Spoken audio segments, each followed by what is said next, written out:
आज हम आप क्लास 10th के साइंस क्लास में फिजिक्स के पार्ट में पढ़ेंगे प्रकाश का अपवर्तन। तो देखिए, प्रकाश का अपवर्तन क्या होता है। जब प्रकाश एक माध्यम से दूसरे माध्यम में तिरछा होकर जाता है तो दूसरे माध्यम में इसके संचरण की दिशा परिवर्तित हो जाती है। इस परिघटना को हम क्या कहते हैं? प्रकाश का अपवर्तन कहते हैं। फिगर को द्वारा देख लीजिए। ये है आपका फिगर में आपतित किरण हो गई। आपतित किरण ऐसे सीधे जानी चाहिए थी, लेकिन ये अपने मार्ग से क्या हो गई? विचलित हो गई। दूसरे पृष्ठ से देखिए, ऐसे चली गई, इसको जाना ऐसे चाहिए था। तो प्रकाश की किरण का अपने मार्ग से विचलित हो जाना कब? जब वह एक माध्यम से दूसरे माध्यम में जा रहा हो तब। तो यह परिघटना क्या कहलाती है? प्रकाश का अपवर्तन कहलाता है। आइए हम आप इन परिघटनाओं से संबंधित कुछ उदाहरण लेते हैं। जैसे हम स्विमिंग पूल को देखते हैं तो उसका तल कुछ उभरा हुआ प्रतीत होता है। इसका मतलब गहराई ज़्यादा होती है लेकिन कम आप जो है महसूस होती है। पानी में आंशिक रूप से डूबी हुई पेंसिल वायु तथा पानी के अंतरापृष्ठ पर टेढ़ी प्रतीत होती है। अगर आप पेंसिल डाल दीजिए और ट्रांसपेरेंट हो, उसको बाहर से देखिए या ऊपर से ही आप देखिए जल में, तो पेंसिल ऐसा लगता है कि जहाँ से जल का तल शुरू होता है उसके नीचे थोड़ी सी टेढ़ी रखी हुई है। ठीक है, तो यह सब परिघटनाएं प्रकाश के अपवर्तन के कारण ही प्रतीत होती हैं। अगला जो है एग्जाम्पल आपको दिखाई दे रहा है, कांच के गिलास में पड़े नींबू वास्तविक आकार से बड़े प्रतीत होते हैं।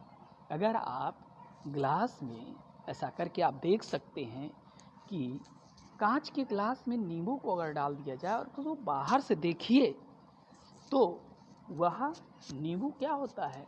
अपने एक्चुअल शेप से बड़ा दिखाई देता है। वो क्यों दिखाई देता है?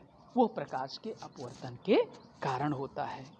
और भी आप देखिए, जैसे कांच पर लिखे शब्द ग्लास स्लैब से देखिए तो स्लैब से देखने पर वो ऊपर उठे हुए प्रतीत होते हैं। क्यों प्रतीत होते हैं? प्रकाश के अपवर्तन के कारण। जैसा मैंने अभी थोड़ी देर पहले बताया कि स्विमिंग पूल का तल कुछ ऊपर उभरा हुआ दिखाई देता है, अपने एक्चुअल डेप्थ में नहीं दिखाई देता है। यह सब घटनाएं क्या हैं? अपवर्तन के कारण होती हैं। ठीक, तो देखिए, आपके प्रकाश के अपवर्तन को इस फिगर में एक स्लैब रख करके खींच करके दिखाया गया है कि प्रकाश अपने मूल मार्ग से क्या हो जाता है? विचलित हो जाता है। कब? जब वह एक माध्यम से दूसरे माध्यम में जाता है। तो यही परिघटना क्या कहलाती है? प्रकाश का अपवर्तन कहलाती है। आइए हम आगे पढ़ते हैं, अपवर्तन के नियम के बारे में जानते हैं। तो अपवर्तन के दो नियम हैं। जैसे हम सब लोग प्रावर्तन में दो नियम देखे थे, वैसे अपवर्तन में भी कितने नियम हैं? दो नियम हैं अपवर्तन के। कौन कौन से हैं अपवर्तन के दो नियम? पहला नियम है आपतित किरण, अपवर्तित किरण तथा दोनों माध्यम को पृथक करने वाले पृष्ठ के आपतन बिंदु पर अभिलंब सभी एक ही तल में होते हैं। ठीक, तो ये लगभग क्या हम ये कह लें, ठीक वही नियम है जो परावर्तन का नियम होता है, वही सेम इसमें आपका बता दिया गया है। ठीक है, बस थोड़ी सी चेंजिंग है।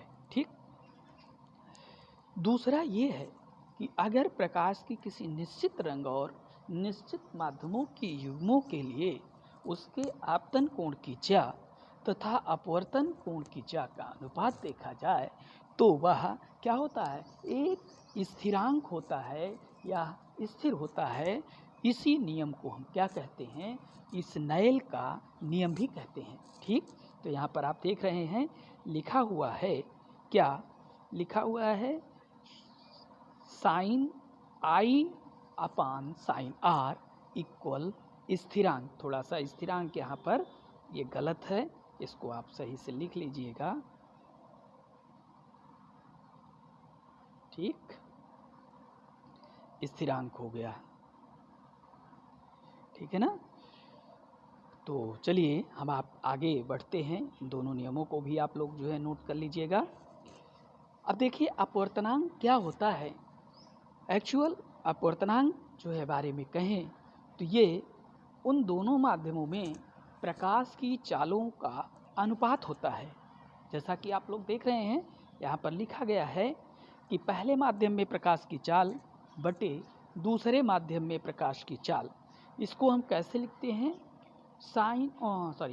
n/1 इक्वल क्या हो गया, माध्यम 2 का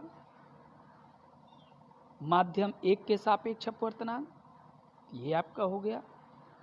ठीक, 1, 2 लिखने का मतलब हो गया माध्यम 1 का माध्यम 2 के सापेक्ष अपवर्तनांक n12 से निरूपित करते हैं।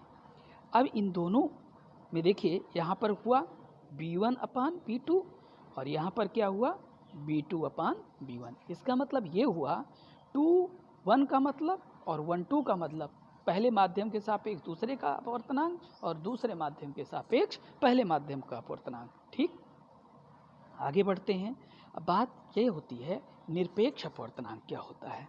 तो निरपेक्ष अपवर्तनांक का मतलब ये हुआ यदि हमारा पहला माध्यम निर्वात या वायु हो तब किसी भी दूसरे माध्यम का जब अपवर्तनांक निकालते हैं तो उस अपवर्तनांक को कहते हैं माध्यम का निरपेक्ष अपवर्तनांक। जैसे यहाँ पर आपको दिया गया है n बराबर c/b।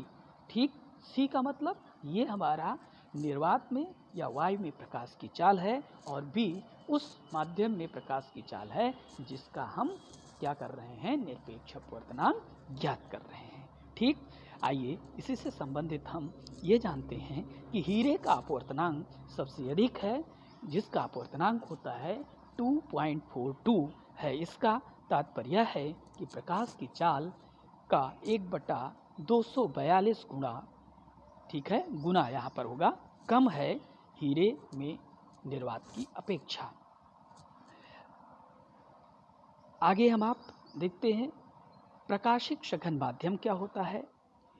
अगर हम दो माध्यमों की क्या करें, तुलना करें, तो तुलना करते समय अधिक अपवर्तनांक वाला माध्यम दूसरे माध्यम की अपेक्षा प्रकाशिक सघन होता है। इसका मतलब तात्पर्य ये हुआ कि अगर हम वायु ले लें और कांच ले लें, अगर वायु से कांच में जाएं तो वायु क्या है, वायु के मॉलिक्यूल्स हमारे कांच के मॉलिक्यूल्स की अपेक्षा रेयर कंडीशन में हैं, दूर दूर हैं। तो इसका मतलब ये हुआ कि हमारा वायु क्या है, रेयर है, मतलब विरल माध्यम है, और कांच क्या है, उनके मॉलिक्यूल्स पास पास हैं, तो वह क्या है, सघन माध्यम है।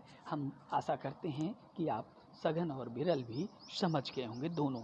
ठीक है, तो आगे हम आप बढ़ते हैं। यहाँ पर देखिए कि ये भी दर्शाने का प्रयास किए हैं कि जब प्रकाश की किरण क्या होती है, विरल से सघन माध्यम में जाती है तो क्या होती है, अपने मूल मार्ग से विचलित हो जाती है और उसके इस विचलित हो जाने की घटना को हम क्या कहते हैं, प्रकाश का अपवर्तन, जैसा कि हम आप ऊपर पढ़ चुके हैं। ठीक, आज की हम क्लास यहीं पर समाप्त करते हैं, शेष अगली क्लास में बताया जाएगा।